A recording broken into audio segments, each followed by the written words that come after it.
This is The Honest Hour. I'm your host, Nelisiwe Shamang. Welcome and thanks for joining me on this journey to having honest conversations.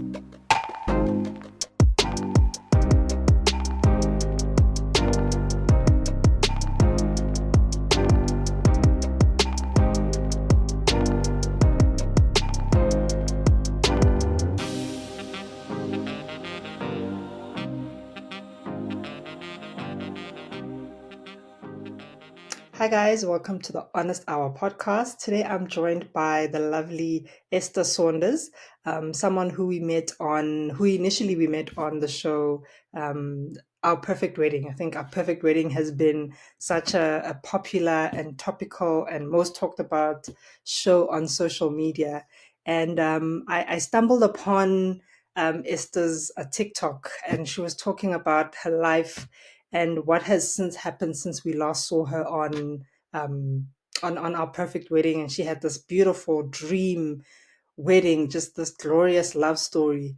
And then she posted about it, and it seems things are not what they were since we last saw her.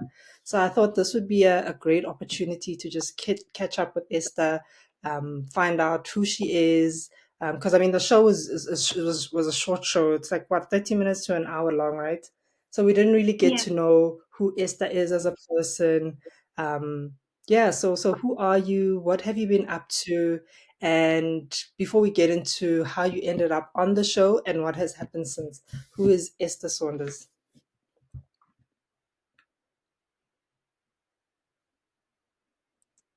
Thank you, Nelisiwe. No So problem. since the show aired in 2015 on Mzansi Magic, um, so obviously Demila and I, we got married. It was a beautiful, extravagant wedding, literally a dream come true. And Funny. then we went off to live in Dubai together. I had a job there in Dubai. Demile had not secured a job there yet, but he was following me while I was chasing my dreams. And yeah, we were hoping that he'd find a job there, but he didn't. So he ended up finding one back in South Africa. So a year later, we relocated back home to South Africa. We lived with my mother-in-law at the time, now former mother-in-law. We lived with her for about 2 years when we came back to South Africa, and then we spent majority of our time living alone. We moved out of the family home, and then we lived separately on our own for the last 6 years of our marriage. And in total, we were married for 8 years before we separated. And just before we separated, I had graduated with my master's degree after a very long, difficult struggle. And yeah, and then we separated last year, July, a few days literally after our 8-year wedding anniversary. And a year later, 9 years legally married, we then officially divorced on the 6th of August, 2024. Oh wow! So it's very recent. Yeah. Mm-hmm. So tell us about how you met Dumile and how you guys ended up on Our Perfect Wedding. How did that journey between the two of you start? When did you meet? How did you guys become a couple? And how did you decide to get married? How did he propose? What was that journey like all those years ago? Wow. Okay. So we met during the 2010 World Cup. Um, at the time in South Africa, it was like soccer Christmas kind of a thing. Everybody Mm, was just in a celebratory mode, mm, and we were just going out a lot and meeting new people, and people just tended to be more friendly at the time, you know. yeah. So yeah, so I was out with one of my friends, and we were having drinks at a bar, and then Dumile walked in, and I instantly my back was turned to the rest of the bar because I was at the actual bar, and then there was like tables there, and he was walking towards one of the tables where his friends were sitting, as he walked in, I turned my body and I instantly I saw him. And I remember being nervous, thinking that he saw me see him. And yeah, because it was just like that kind of vibe. Some of his friends came up to us and they asked us to join their table, and so we did. We even had photos of the day that we met. Wow. And yeah, I loved his energy. I was curious about him, and we got each other on social media. We started chatting. And then shortly after that, like a couple of months after that, he asked me out. Wow. And he says that he asked me out twice. He said, I don't remember the first time, I only remember the second time. He says he asked me out the first time. I said yes, and then I broke up with him like minutes later. And then he gave it a second shot, and that's the day I remember him asking me out, and I said Mm. yes, and we were together um every day since that day, the 22nd of May 2010. We were Wow. together for 13 years. Sure. Um, yeah. And our separation in our marriage last year was actually our first breakup ever. We Wow. had come close to breaking up in the past, but we had never ever had a breakup, even in our dating years. Oh, wow. Wow. Yeah, Wow. You were inseparable. yeah, we were very Mm. close. Yeah. Mm. And how long did you date before you guys got engaged? We were 4 years engaged, and then when Oh, we got married, we had a long engagement because we had a big mm. wedding to plan. So then when we got married, we were 5 years together. Wow. Okay. Yeah. Okay. And he's is he Zulu? Is he Xhosa? He's a Zulu He's guy. he's half and half. He's half Zulu, half Xhosa. Okay. Um, Okay. he's more Zulu than Xhosa, although he's got a Okay. Xhosa surname. Oh, But okay. yeah, culturally and language wise, he's a Zulu He's more boy. Zulu. Okay. Yeah. Okay. Cool. And so the decision to go onto the show, like what inspired that? Our perfect wedding. Um, so it was just, it was weird. Like, something randomly told me to apply while I was living in Dubai at the time. I think because I knew we were having quite a lovely wedding, and I thought, yeah, let's share this, why not? Kind of Sure. a thing. And I just took a chance and I emailed, and then they didn't get back to me. They didn't respond. And I just assumed because I just emailed the questions and I didn't actually do the video, they wanted us to make videos and send through videos. And it was so complicated. And I was living abroad and I didn't have the time Mm, to do that. So I mm. thought, oh, we didn't get in. And then, like a few weeks or a week before, actually, I think like a week before our wedding, we got a phone call. Jamila got a phone call that OPW was coming to our wedding the following Oh, week. literally. Wow. A week Yeah. before. Shit. So, yeah. Mm, mm. Okay. And so you said it was going to be a big wedding. Is that something that you guys had planned? You both wanted this big, glamorous, beautiful celebration?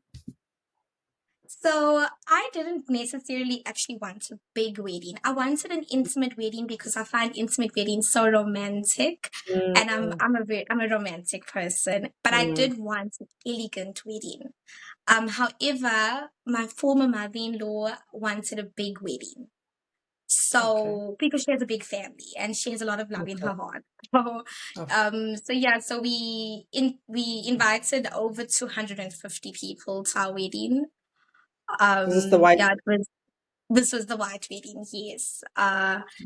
And I still wanted my elegance and she wanted her big wedding, so we had to do both. Mm, And yeah, it was sure. quite a wedding. I had to make sure I go to Dubai to earn some extra money to keep Mm, managing mm, the wedding costs. It was a lot. So you were already in Dubai by the time you guys got engaged. Um, I was working in Pretoria when we got engaged, and then a Okay. year into our engagement, I Mhm. saw that the wedding costs were getting a bit much. and we were 6 months away from our wedding. So then I relocated to Dubai to earn proper money. And then at least in those 6 months, I could make sure that we were covered before the Mm, wedding. mm, We mm. both, the wedding was, the cost of the wedding was carried by the both of us. We wanted to always have a relationship where we operate as equals. A partnership, yes, Yeah, yes, yeah, yeah, yeah. yeah, yeah. Okay. And what were you doing in Dubai? What were you doing for a living? I was teaching. I'm a teacher by Oh, okay. profession. Oh, you're a teacher. Oh, wow. Okay. Okay. Yeah. What grades do you teach? I can teach from grade, basically from 0 years old up until Mm, grade 3. to grade 3. Okay, Yeah. so quite young kids. Yeah, yeah. Yes. Okay. Yes. Okay. So how did you find the whole recording, first of all, the experience of being on Our Perfect Wedding, and then your wedding? How was that? The experience of being on OPW was wonderful. It was wonderful. I remember the presenter Ayanda at the time. I absolutely love and adore her. She was very kind. She asked questions and really listened, and she made us Mm, feel so comfortable. And mm, it was a time, what I realized, because I was so worried that OPW was going to take time away from our wedding and the wedding planning and the last minute things or whatever. And in a way it did. However, it also gave us the opportunity to do something that many couples don't do, and that's actually to sit down and reflect just before your mm, wedding. mm, Because the mm, questions they ask are very conscious questions about your relationship and so forth. And it gave me the opportunity to voice certain things, and for Dumile to voice certain things and do some reflection. And it gave us an opportunity to actually step back, slow down. Yes, things are going fast. Yes, you're about to get married and it just feels like a rush and time just goes so quickly. But now you actually have to slow down. And it gave us mm, that opportunity. Yeah, we even got very, like, we had a nice relationship even with the cameraman. And I remember, like, I had a mm, bit of a cold at the time. And I had this one cameraman, like, don't you dare cough. Like, and he would just, I'd cough and then I'd look at him and he'd look at me mm, and we just have that look and then understanding with each other. It was mm, a very fun and interesting experience. And we made sure we didn't tell our wedding guests that there was a TV show that was actually following us. They thought that oh, it was our wedding videographer, just the our videographer. Wow. videographers, I should say. Okay. So there's multiple cameras. So Yeah. I thought, Oh, so just, lots of videographers. And that mm, also helped things a lot. mm, mm, mm. Yeah. And how was it watching it back, watching the wedding back? And Oh, how it many was. so how many weeks after the wedding did you see the episode? So our wedding was in July, the 4th of July, and then the episode aired the following month on the 16th of August. Okay. So just over a It's quick. month later, we got to watch ourselves marry each other on national TV. And Mm, mm, we had family and friends come over to my mother-in-law's house. We sat in that lounge and we had chairs that were like going back, like the whole lounge was full, and we had mm, treats and, food and whatever. And we watched and we laughed. It was such an experience all over again, enjoying this mm, wonderful day. It was mm. lovely. And it's a great memory to have because you've got now this video that has captured the whole day, your guests, yourselves, things that you may have missed, in addition to your own videographer, of course. Yeah, Mm, absolutely. Yeah, we even love the OPW video more than our paid for yeah, videographers video. yeah. And how did your family feel when they realized that you guys are actually on OPW? So we had told like very close family, and Mm, then after the wedding, just so that nobody acts out and does silly things on yeah, camera. And then after the yeah. wedding day, we told like the rest of the people that, oh, by the way, like it's gonna air soon, and we gave them the date and whatever. They were just Mm, excited, like, "Oh, I'm gonna be on TV. Oh, okay." mm, You know? mm. Yeah. Yeah, yeah. No, it was a beautiful wedding. I mean, it was, oh, like so many people were raving about it, and even on your TikTok, people are still talking about how memorable your wedding was. Even after all these seasons of OPW, you had really quite a stunning wedding. You looked amazing. So yeah, I Thank mean, you. tops. You pulled it off. You pulled it off. Going to Dubai was totally worth it. It was quite the wedding. Yeah, yeah, Thank yeah. you, Siri. No, no problem. So how was the early days of marriage? How were Oh, the early wow. days of marriage? So, at first it took some adjusting living together. We had never lived You had together. never lived We had together. both, and we had both never lived with partners because we met each other very Okay, young, you know. quite young. How old were you So when you got I married? was, I was turning 24 that year. I was Okay, yeah, still you were quite 23. I was turning 24 that year. Dumile had already turned 26. okay. Okay. Yeah. Mm, Yeah. mm, mm. So Okay, yeah, so so it you was were a bit saying lot. the early days? Mm. I beg your pardon? The early days of married life? Right. So the early days of married life, there were some rocky days, but we Of quickly course. ironed those issues out, and Mm, we lived very happily. I was working, he was a stay-at-home husband, job mm, hunting. mm, I would clean the house, he would cook and do laundry.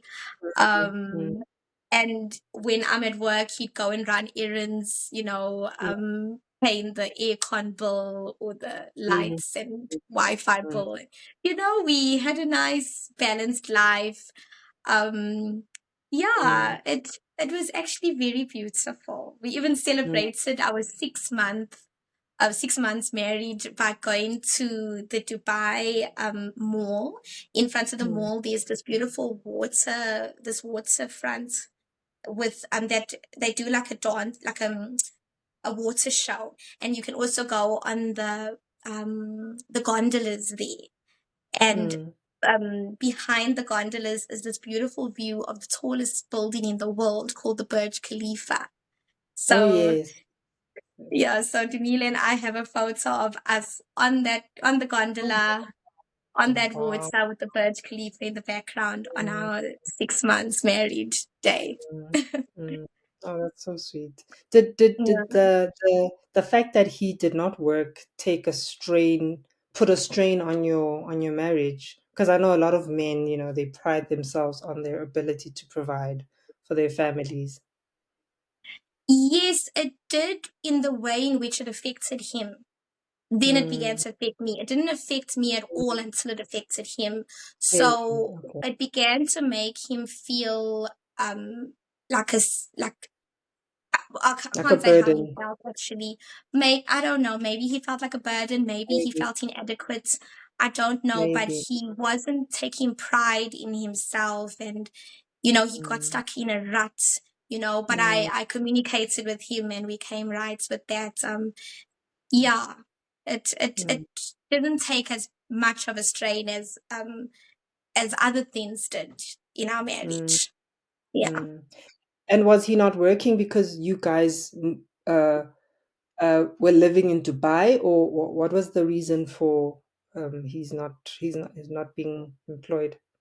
So, some months prior to our wedding, he decided to quit his job because it wasn't, he had powered through that job for some time, and it was literally Mm, soul draining. It was something that just diminished him, and it wasn't a good work environment. It wasn't healthy at all. So he spoke to his mom, he spoke to myself, and we both supported him in his decision to leave the job. Remembering that we were also just about to leave the country together anyway, and he was going to have to quit okay, the job anyway. okay. And yeah, so yeah, that's basically, it was just circumstantial, basically. Mm, mm, mm. So the decision was always to move to Dubai, for the two of you guys to be living in Dubai.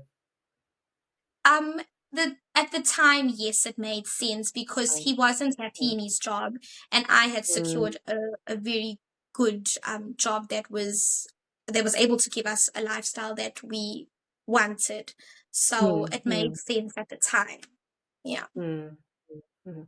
Okay, and then so then the marriage progresses, and how were things? How were things between the two of you? So when we moved back from Dubai to South Africa and we were living with the in-laws, things were How long were very you in Dubai? difficult. Sorry to disturb you. How long We were in did you Dubai guys? just a year, just a Yeah. year. And then when we moved back to live with in-laws, with my former mother-in-law and my former sister-in-law, as well as Dumile and I. So yeah, the house became crowded as my Yeah. sister-in-law also then started having children and all of that. And it just became an environment that wasn't conducive for a happy marriage. So The then we marriage, moved out absolutely. on our own. Okay. Yeah. Okay. Was this in where was this in KZN? That's right. Yeah, that's where Dumile and I are both from KZN. You're both from okay. Okay, lovely. All right. And then do you guys have kids? No, no Okay. children. You never Yeah, had children. yeah. Mm, okay. So all right, so then you find your own space after moving in with your mother-in-law, and how was that? Because now you're back in South Africa and now it's the two of you again, sort of trying to, progress within this relationship. Yeah. How was that Um, dynamic? so Yeah, so living with my mother-in-law, it came with its challenges. of There were course. times where it was almost like she was reverting back to the time before he was married, and as if Mm, they could make decisions together. And she could yeah. just say, well, that's how my son and I do it, kind of a thing. But I'm grateful that I was able to have a voice. I had that kind of relationship that I'd established with my mother-in-law where I can voice my opinion respectfully. And Mm, she was the kind of person who's quite self-aware, and she was able to hear me when I voiced mm, my opinion in the most mm, respectful of ways. And sometimes when I felt she wouldn't understand me, then I would go and speak to Dumile and mm, then explain to him my feelings. He would mm, understand, and then he would then go to her with me and speak to her about what I'm not happy with. mm, So both Dumile and my former mother-in-law put in the effort to yeah, understand me when there was issues that needed yeah, to be ironed out. yeah, yeah. No, they sound like they were good people. Just yeah, yeah. Yeah. Yeah, Mm, mm. yeah. So how did how was Dumile's relationship with your family? Um, Not as close as my relationship with his family. Mm, Um, he got on with my family. My uncles mm, adored him. They absolutely adored him. My cousins loved him. Yeah, I'd go to family functions with him quite frequently. Um, and yeah, and if I went without him, maybe he was working or something, the first question is, where's Jamile? mm, So everybody loved him, but he didn't have mm, a very close relationship with them. It was more on his side of the family that there was that closeness that I had with them. I would even visit my mother-in-law even without him. When he's at work, I'd go and visit her. Her and I, we had a wonderful, healthy relationship. mm, And what was your relationship with his sister like, his siblings, or?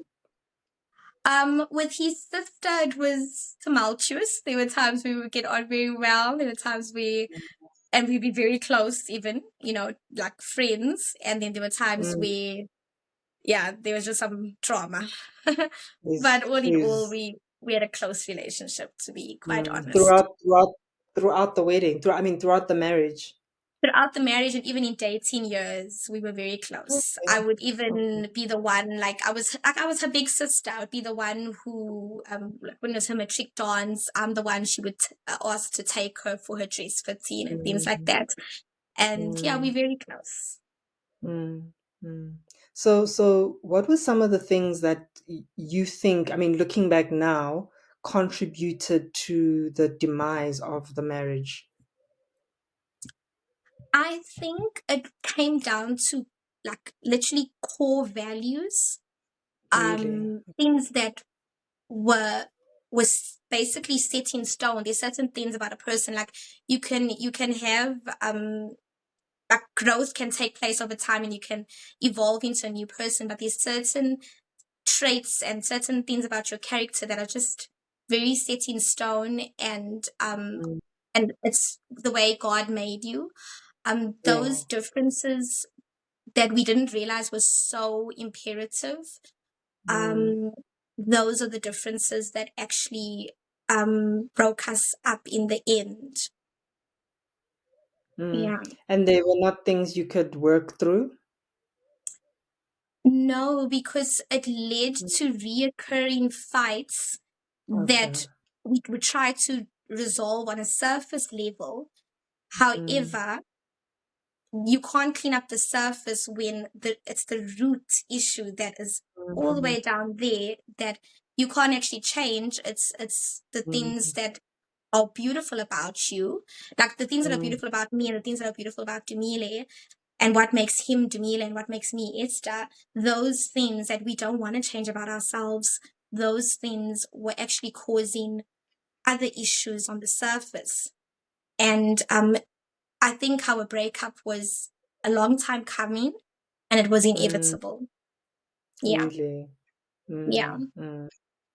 So what were the best years in your marriage, and what and when did you realize that okay, now we are things feel different?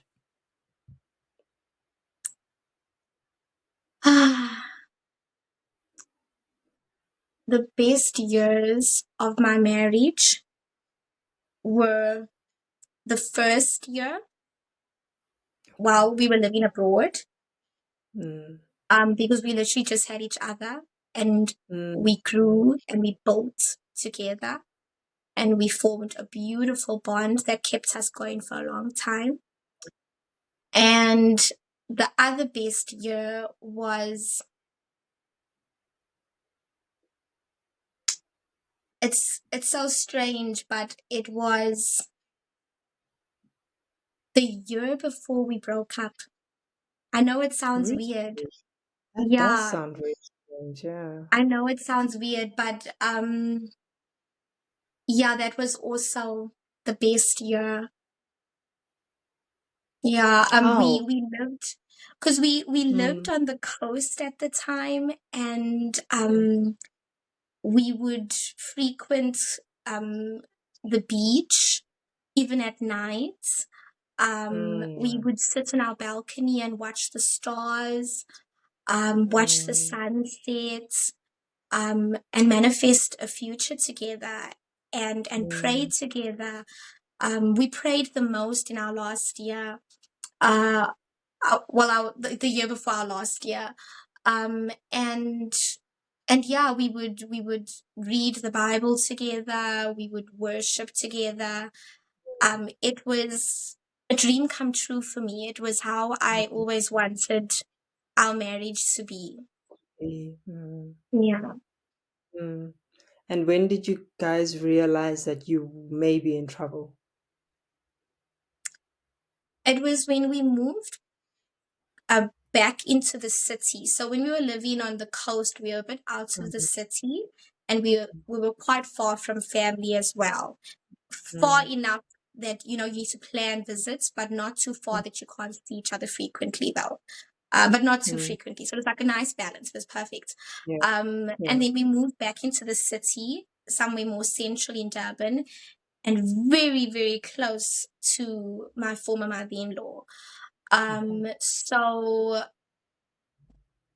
and then also when Dumile got a new job and he was, you know, he had more work stress. He was mm, earning the most he had ever earned in his life. mm, But he was not the happiest. yeah. Um, and yeah, so it was strange, but it was actually when we were our best financially that things became the worst. Oh man, I've heard that Yeah. happen to so many couples where you think that the more you're financially secure, right, that things would look up, but it adds another layer of difficulty. for some reason. Yeah. Yeah. Mm. And why And do it you think made me that is? Can you realize, explain? I'm Sorry. sorry. Sorry, I disturbed you from speaking. Oh, Carry on. okay. Mm, Yes, and it just made me realize what I was saying to you earlier, which is mm, that at the core of who we are so mm. different, and we were not compatible. So Okay. for me, my happiness doesn't come from tangible things, and that's not to say that I don't Yeah, like nice I things. get you. I I do, get you. but I'm not going to sacrifice my joy I and get you. and being present chasing this carrot that someone's dangling. And I'm also not going to Mm, give up my freedom and my autonomy and so forth in order to mm, gain. Uh, mm, so that was where we differed. And mm. because of that, such huge differences in values, we began Yes. to basically um, go forward, but on separate paths. Mm. And we were growing, but we were growing apart. Yeah, yeah, yeah. Yeah. No, I get that. I completely understand that. Yeah. So it seems like the moving to the city and the more um financially rewarded you are, it added just a different layer of strain to the relationship that you wouldn't have foreseen, right? Yeah. Mm, mm, I feel like Dumile felt that because he was more secure financially, and this is just my opinion, I can't really say for sure how he felt or what he thought, but it's almost like it was as if material things could then compensate for a lack of time together. And 100%. yet I had voiced to him many times over the years we were together that for me my love languages are quality time and words of affirmation. So if you give me Mm, quality time and you tell me what's on your heart, you mm, got me for life, kind of a thing. mm, Like I gave him the keys to my heart and I told mm, him this. And many times we would have the same argument for 13 years that we were together. We had the same argument, which mm, was about how he was not feeding into my love languages and I was feeling starved of love, although I knew mm. he loved me, but I didn't feel it Yeah, because yeah. he was loving me on In based on his his way. love languages. Yeah, Mm, we were speaking 100%. different languages. And 100%. yeah, there was just it got to a point where I realized there was no way he could see things differently, and there was no way I could see things differently when it came to how we need to be loved. And Mm, there I am hoping that he makes time for me, and there he is thinking, I just need to buy her this, and then she'll feel loved. And no, no. it wasn't the But case. I would say surely, thank you, but I want you. exactly. Exactly. And surely after 13 years of being with you, he's realized that, I mean, everybody likes a nice new gift here and there and and a comfortable lifestyle. We all like that. But that is by now, after 13 years, surely he's realized that his wife is someone who just values time with you. Yeah. Did that not occur to him that after 13 years, she doesn't want the bags and the this and the that. Those are nice to have, don't get me wrong, but she wants to be with you. She wants to have an afternoon where devices are off, TVs are off, we're going out for dinner, we're sitting at home just cuddling. Did that not, I don't understand why that would be so difficult to grasp. Because I think it seems to me like a simple enough. I mean, I'm not trying to downplay maybe his difficulty in grasping it because, like you yeah. say, some things are deeply ingrained. But I feel Mm, like, especially if you've sat someone down and you've said, all I just want is more time, just more time. I don't need more stuff. Those are mm, nice, those are great, and you do appreciate gifts. Not to say we're mm, ungrateful, but yeah. time is invaluable. Like, did that not occur to him? I think he could only see me the way he saw himself. And Mm, we don't see the world the way the world is. We see the world the way we are a lot of the true. time. That's true. And the way he was brought up was that if you buy me things, you love me. That was the Mm, love language that his mom gave him. As a mm, single mom, true. working as a businesswoman, being very independent, very successful businesswoman, she didn't have the time, unfortunately. She's a strong woman, and we take our hats off to strong working women. There's nothing wrong with how she grew him up, but that caused him to see gifts as love. And Mm, there was no two ways about it. He couldn't see it any other way, as much as I could tell him that quality time is love for me. He just couldn't fathom that. It went over his head. He couldn't fathom it. mm, And I mm, think that basically goes down to being a childhood wound. If you look at it in at my perspective, maybe for him it's not even a childhood wound. It's a childhood love language he learned, and that's absolutely yeah, fine. yeah, Um, cool. but yeah, we just were speaking such different languages because of the way he was brought up and what he was taught to value, basically. Mm, Yeah, yeah, 100%. I get you. And add that layer of men being providers that also adds to that thinking that if I just do more for her, she'll be satisfied if I just keep doing and doing. And sometimes, no, not all women value that. absolutely. That's so Mm, true. And he definitely had that provider mentality, and he felt that mm, that's the way that you get the love and respect of your wife, as you provide for her. When I met him, he even said, "I didn't expect to meet you so soon in my mm, life," because at the time I met him, he was a university student, as was I. And mm, we were catching taxis together, and we were just two broke young people, yeah, figuring out life yeah, together. So he didn't expect yeah. to meet me then. He said that he thought he'd meet his wife when he is established in his career, when he's Wow, financially secure. He wow. thought that he'd be the single guy that works the extra shift at work, that works on Mm, weekends, doesn't have a social life. His friends are getting married and settling down, having kids, and he's grinding at work and earning that dollar, and then he mm, thought after that he would meet his wife. So I yeah, think even though I came into the picture early telling him that's not what I need, that's not what I want, yeah. it didn't change anything in his mindset. He still felt that in order to secure a wife or keep a wife happy, Yeah, you need to I need provide. to. Yes, And the more yes, he could provide for me financially, the less he provided for me emotionally. And that absolutely. was when we began to drift apart, because my emotional needs were no longer met as well as they were Mm, prior.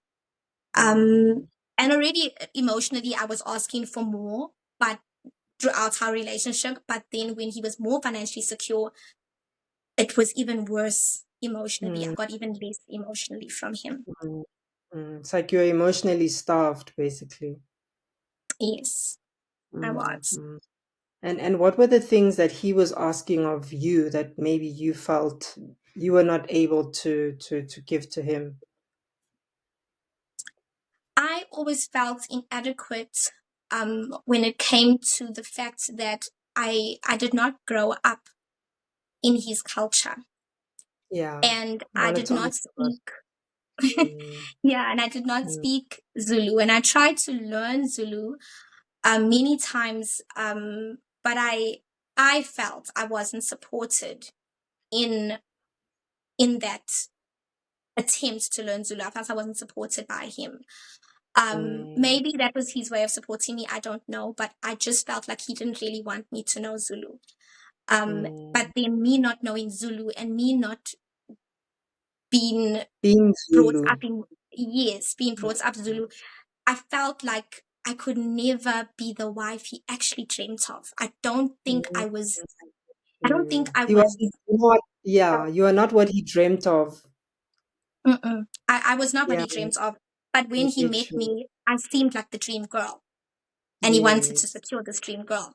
But I Mm, don't believe I was what he dreamt of. mm, Yeah. Wow, that is so powerful. Yeah, that makes sense. I can see how you'd feel that way.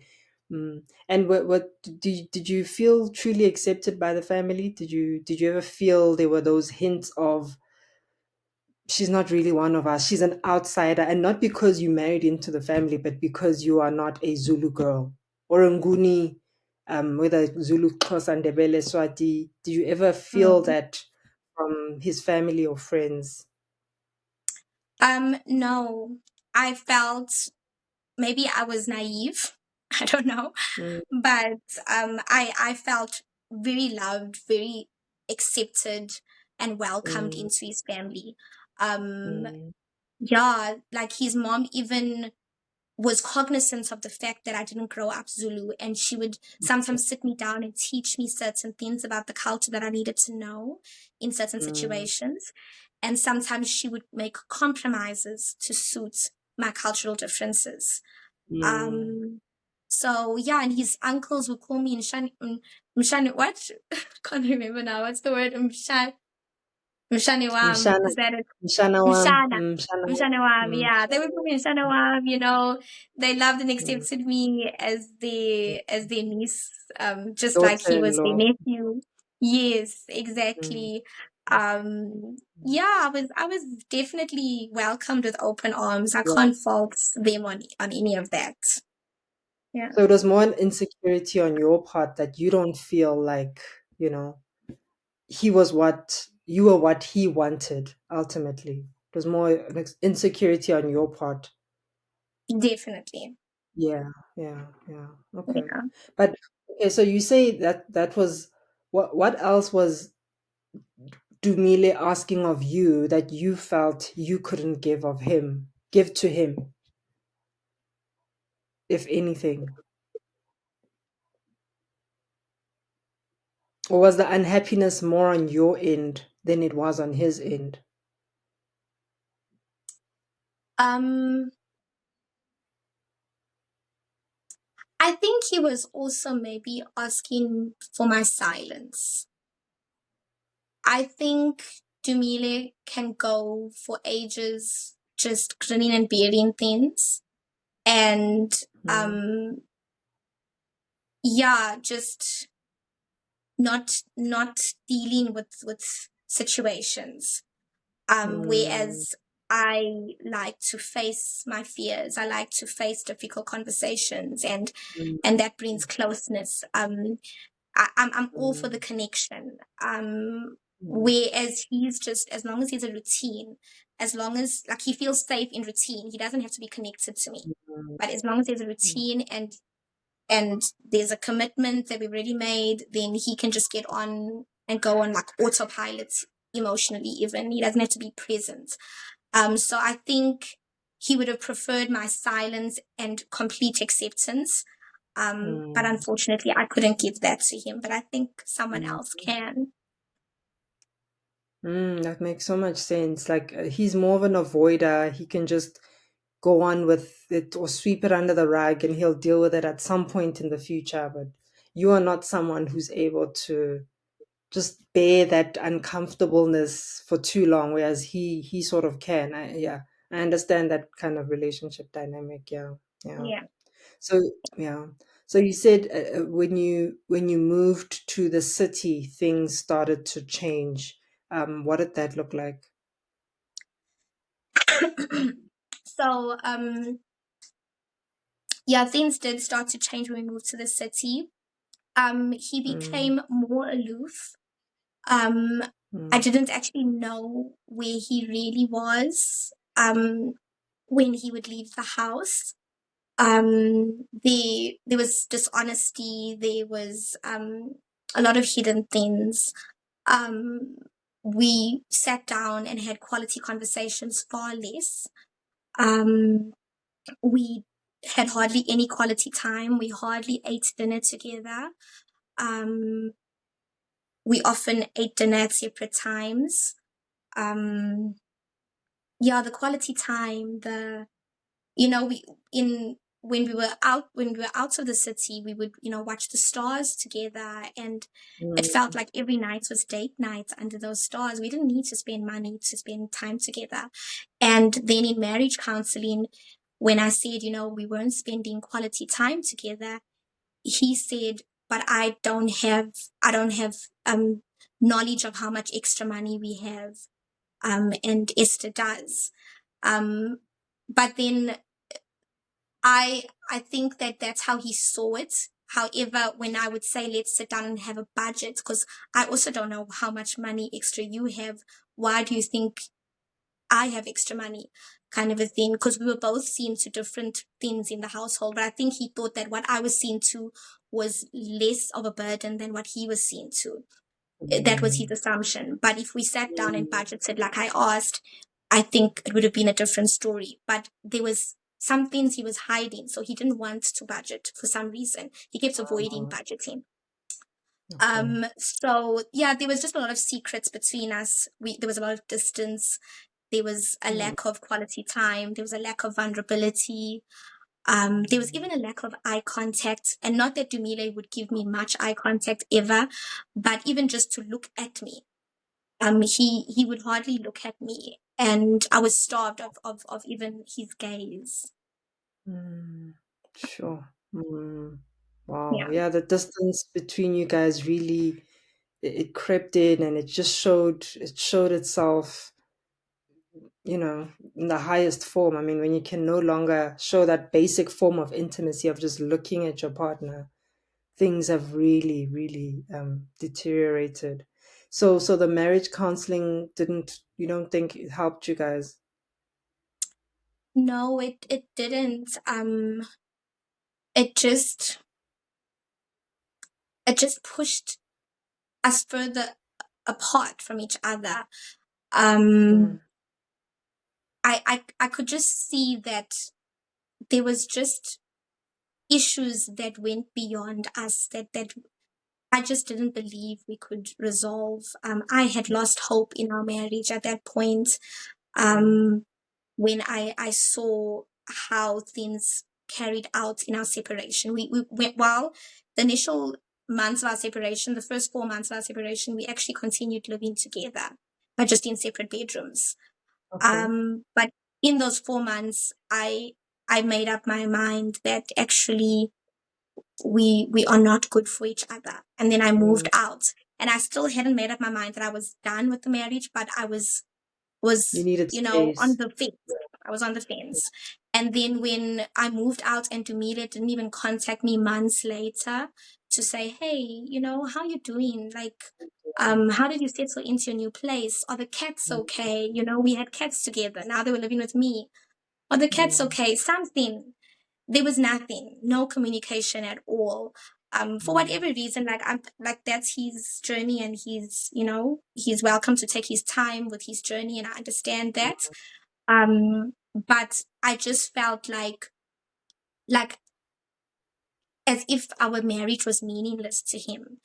yeah. Um, and his mother calling our marriage a love affair.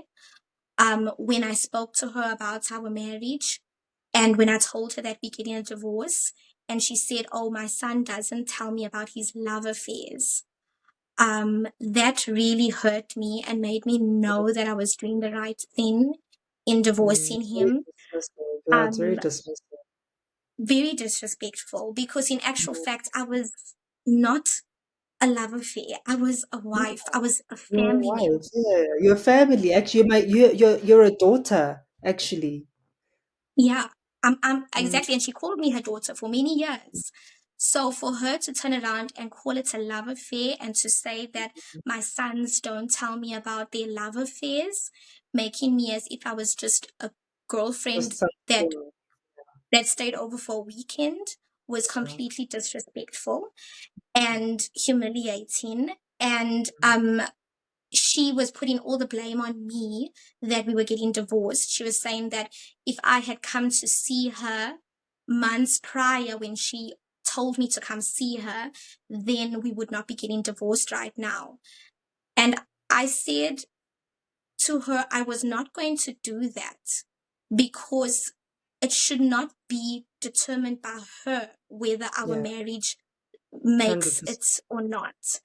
Hundred And if percent. that's the situation we're in, already we're in a horrible situation. Already we're in Hundred a percent. marriage that is going to crumble if it's up to Yeah. her.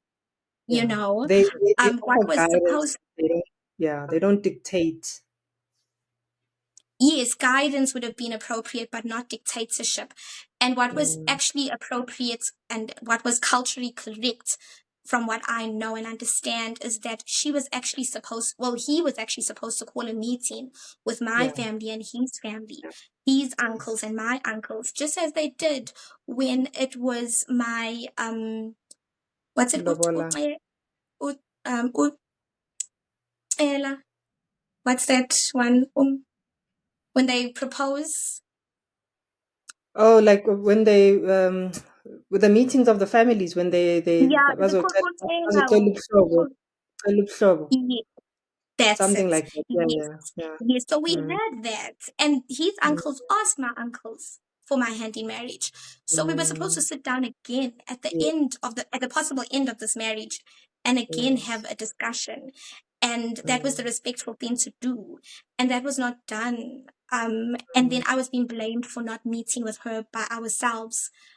I felt that that was also disrespectful to him for us to meet as two women and as if he's the child and we yeah. discussing as adults and making our minds up about where the marriage lies.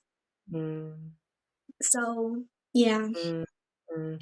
Yeah, it sounds like I think the appropriate thing. I mean, maybe from your ex-husband's point of view, he was maybe ashamed or embarrassed of telling his whole family, but he could have called a meeting between your mom, his mom, and the two of you guys. It doesn't have to always be the whole family. It can just be two elders and the two of you having a conversation and sort of, getting some help and guidance and advice on the way forward.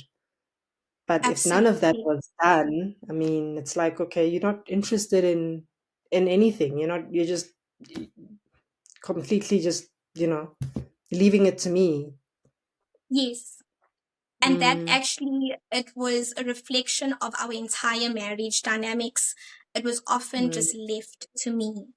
Um, it was, it was not the healthy um, dynamic that one should have with their husband. It was often left to me when it came to things like that.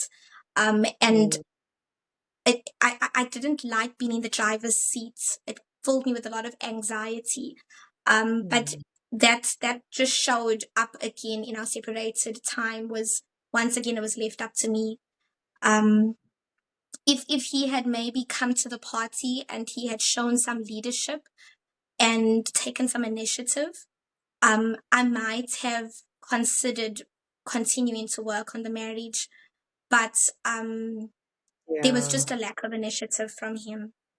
And yeah. although I was the one leaving, I felt like he was the one who had already left. He just wasn't Mm, prepared to physically leave. I He wasn't, get you. you know, I get yeah. He didn't have the guts to be the first to up and leave. He just let you walk, and that was like a get out of jail card for him. It's like, okay, great. I can also just call it a wrap. Yes, Mm, mm, absolutely. mm. Do you think he was done, or do you think he maybe could have done with more either individual therapy or maybe a prolonged separation, or he was just in his own head about things and wasn't able to communicate them in the best way? I know you can't speak for him, but what do you think? What I think is what you said, the latter. I think he was in his own head and he couldn't communicate what he Mm, wanted. And then he kept on feeling rejected by me whilst he mm, was not showing me that he's the man that I want to be with. He mm, wasn't being a husband. He was being this scared individual that just retreated. mm, And I understand him feeling that way. But yeah, he wasn't communicating. Even when we were in therapy, the marriage counselor said that we need to have a once a week check in with each other and talk, sit down and talk with no distractions, no TV, nothing. Just sit down and talk for 45 minutes a week. And then I went home and I waited for 2 weeks for him to approach me and to say, look, let's do this. Because I mm. realized I had broken our marriage by leading too much. So I was taking a Yeah, back seat and I was letting actually, him yeah. lead. Because I thought, Mm, you know what, he's not going to want to continue being married to a wife who's leading, and I'm not going to want to continue being married to a passive man.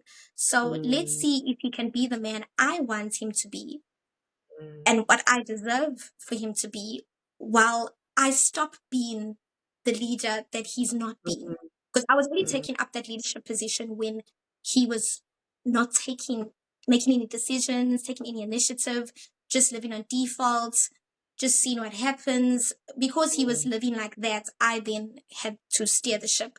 But I Take said, no, let me charge. take a back seat. Let me take a back Mm, seat and let's see what happens. 2 weeks later, he still had not mm, taken vision. initiative and done what the marriage counselor said. So I asked Mm, him, and he said, no, well, you said that I need to do some healing on my own with therapy on my own. So I'm doing that before we have our discussions once a week. So mm, he took for granted that, like, I'm just going to read his mind and know that.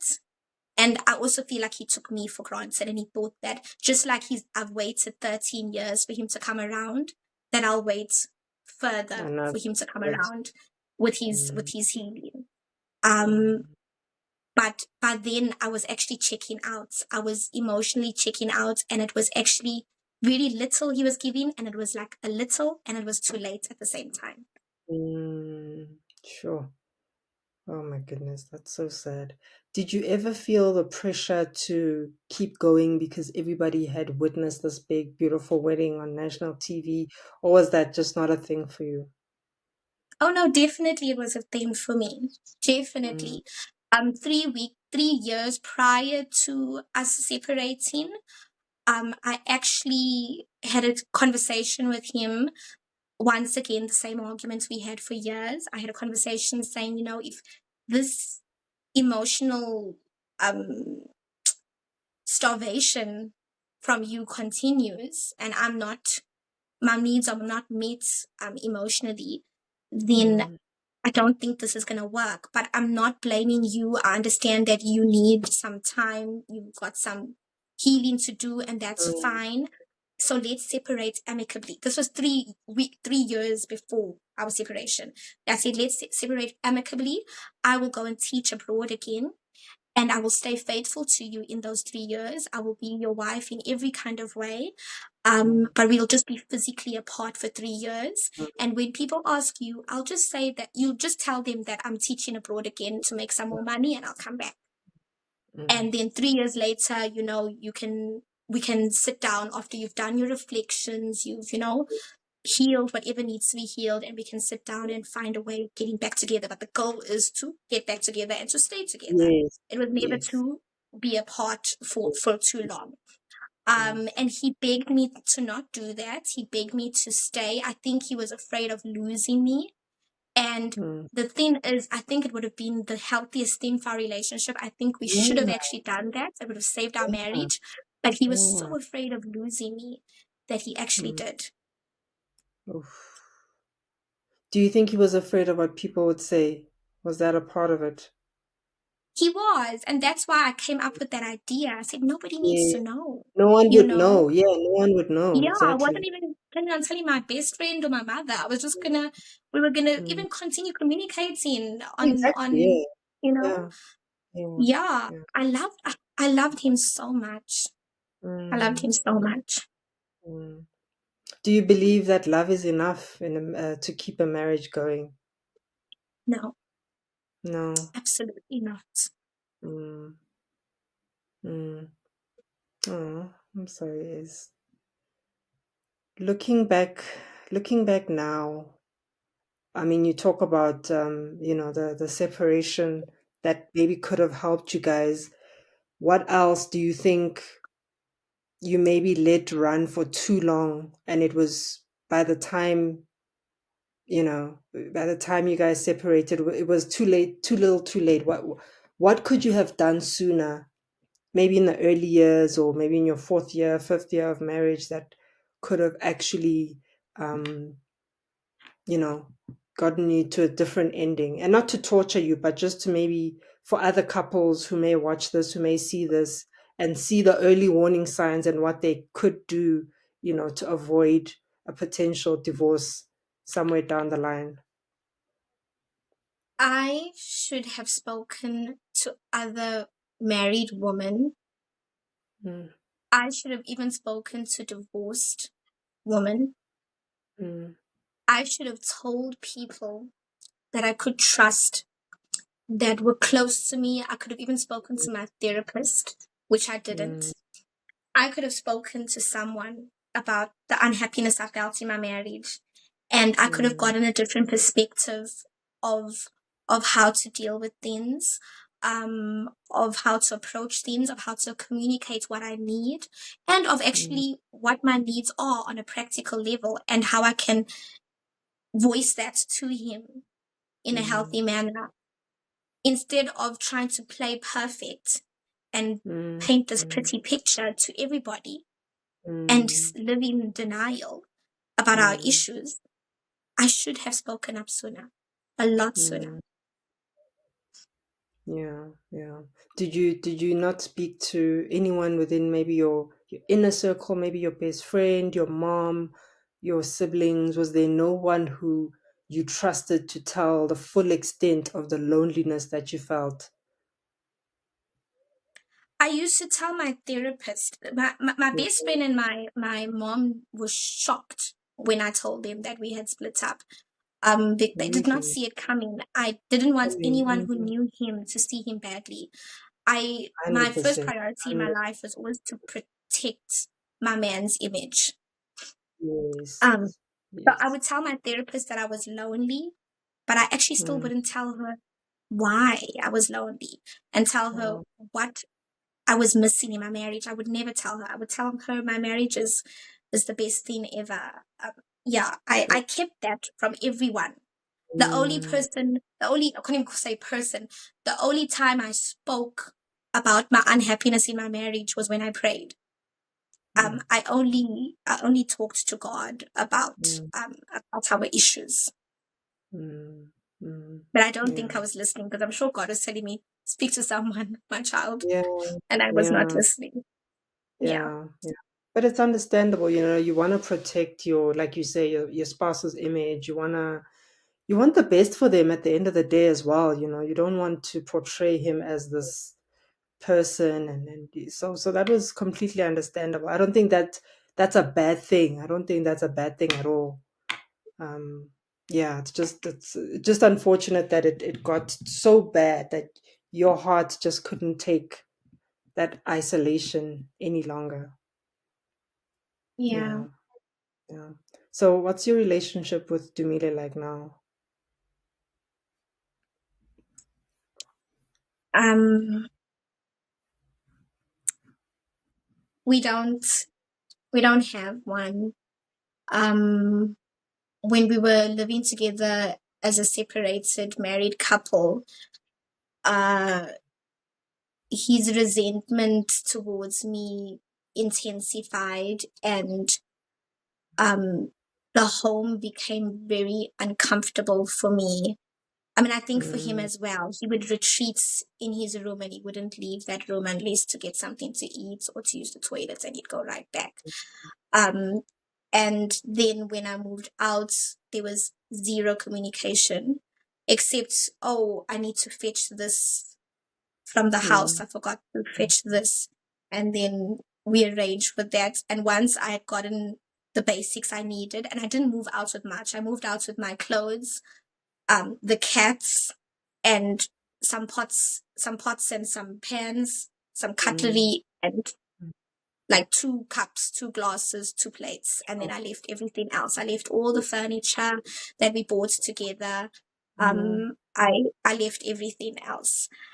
oh, I didn't even take a bed, nothing. So when I got mm, to my place that I'm in now, I was sleeping on the floor, and sure. I didn't have a fridge.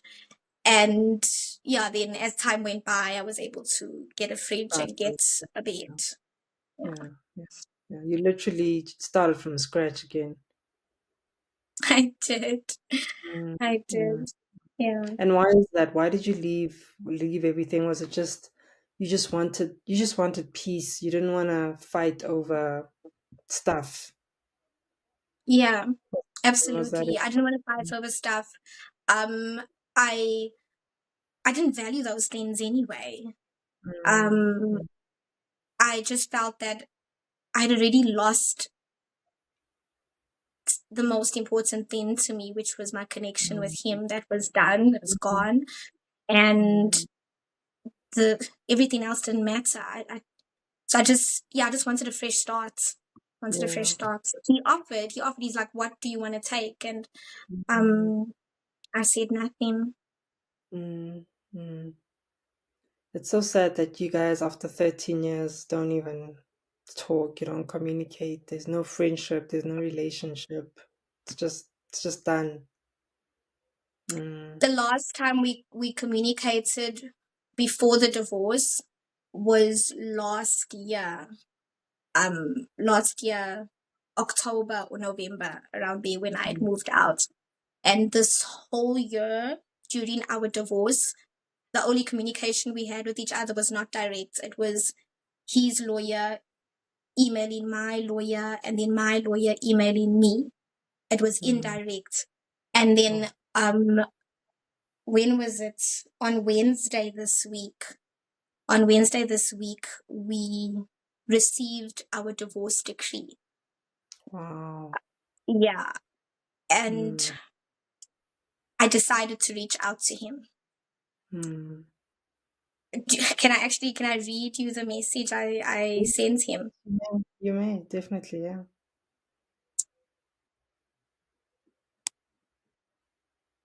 So yeah, this is like after 9 months or 11, 9 or 10 months of not speaking. Mm. No This communication. was the first, yeah, this was the first message. Um, so I said, hi, Dumile. I've never been someone's ex-wife before, so I'm not sure what is really appropriate now that our divorce is official. I didn't want to Mm, reach out while the divorce was still ongoing and disturb the progress being made. However, I feel it would be insincere or cold-hearted to not say this bit. I am sorry it didn't work out between us. Believe me, I tried. I am sorry for the pain I caused you. Hurt people. And I mm, understand and have forgiven you for the ways in which you hurt me too. I am healing and I hope you are healing too. I still pray for you and I wish you an amazing life. Thank you for the years of love and memories you gave me. I will always be grateful. May God be with you always, Esther. mm, mm. Oh, wow, that is so beautiful. Mm, sure. Yeah. Yeah, that is so, like, it sums up, this person was in your life for so many years, and it's just a beautiful way to just close things off. If nothing else is said, he knows how you feel. There's no anger, there's no hatred, there's no resentment. I wish you the best.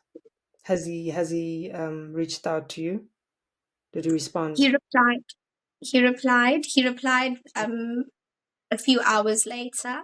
And then Mm, only when I got into bed did I realize, hey, I wonder if he replied or not. Let me go and check. Um, mm, so when I'm laying in bed now, I open my WhatsApp and I look and I see, oh, there's a response from him. And his response was very simple, but it brought me to tears because I, knowing him and knowing what we shared, mm, it was very significant to me. mm, So yeah, it made me very emotional. mm. Can I read his response? Yes, you may, if you're comfortable, sure. So he says, hi, Esther. Hi, Esther. I'm sorry it had to end as well. I am not perfect. I have my shortcomings that added to the situation. Thank you for the good times and memories. Wishing you nothing but the best. God bless. Mm, yeah. Yeah. Yeah, it sounds like you guys were just two good people who your paths had just gone in different directions. I don't think there's a villain in the story, honestly speaking. It's this is not one of those, my ex was trash type of conversations. He really sounds like a stand-up guy. He had his flaws. He was human. There were things that he just did not know how to give you. It was just not in him. You know what I mean? And I think the same for Mm. you. You were probably just like, I can't be that woman for you. I'm not the shut up and hush, keep things under the rug and keep the peace kind of partner. And for Yeah. the time that you guys were together, there was a lesson in that. It wasn't all in vain, you know. Yes. Mm, Absolutely. I couldn't agree yeah. with you more. Mm. Is there a world in which you guys would reconcile, or if not reconcile, be friends maybe? Do you think, or is it too soon? Because it may be just too soon to say. I think it is too soon to say because at Mm, this moment, I cannot picture us even being friends again. mm, Um, I think when you love someone that much and you yeah, in love with them, to yeah, go onto a friendship level, I think would cause great pain and pain. discomfort, and it wouldn't be Mm, worth it. I I think we get should stick to being grateful I that get this you. love happened, not that Mm, not, harboring on the yeah, fact that it ended. Be 100%, grateful it happened.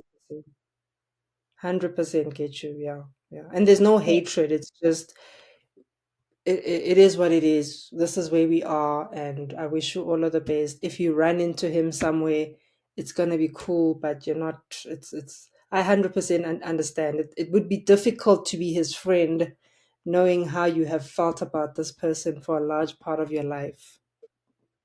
Yeah, Mm, yeah, absolutely. yeah. Yeah. And there's no relationship with his family. Um, just with one family member in particular, but I won't mention who because I want to protect her. Okay. But her and I are very close still. Okay. Oh, that's nice. Yeah, that's nice. There's someone who sees you, who still sees you. That's important.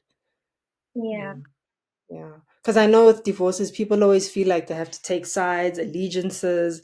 People may want to reach out, but they're too scared, to offend their brother or so sometimes it's not that people don't want to, they just want to just keep the peace. They don't want issues. So it's nice that there's exactly. someone, yeah, it's nice that there's someone on his side who still is willing to just say, I see you, you are a part of our family for a long time, and keep some kind of relationship with you. Yeah, Yeah. absolutely. I'm very grateful to her. She's helped me through some difficult times in this past year. Mm, mm. And what have you been doing since the divorce? I mean, since the I've separation, been actually, because you separated before you got divorced. Yes, that's right. Mm, I've been just focusing on me and rediscovering myself and figuring out what it is that brings me joy. What are my hobbies that I want to, keep, and what, like mm, dabble in different kind of hobbies and figure out what I mm, actually like. So I've been doing mm, some gardening.